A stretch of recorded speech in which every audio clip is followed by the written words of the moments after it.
hello friends स्वागतम जनाइছো মোৰ চেনেলৰ অন্য এক ভিডিঅ'লে আজিকালি আপোনালোকৰ মাজত ভিডিঅ' খুব কমকে লৈ আহা যায়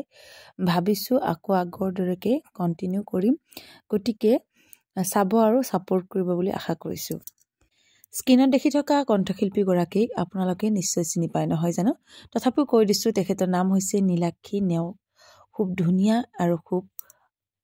সুন্দৰ কণ্ঠৰ অধিকাৰী এই গৰাকী গায়িকা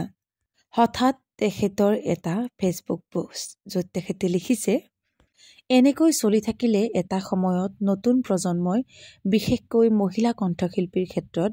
ভাল গোৱাতকৈ ভাল দেখাৰ প্ৰতিযোগিতাহে নামিব অতি চিন্তনীয় বিষয় ভৱিষ্যত সংশয়ৰ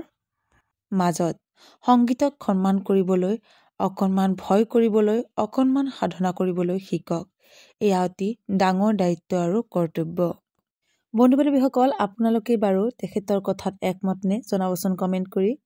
কণ্ঠশিল্পী গৰাকী কিয় তেনেকে ক'লে আপোনালোকে কি ভাবে সেয়া জনাব কমেন্ট কৰি ধন্যবাদ ভিডিঅ'টো শেষলৈ সবে পুনৰ লগ পাম নতুন ভিডিঅ'ৰ সৈতে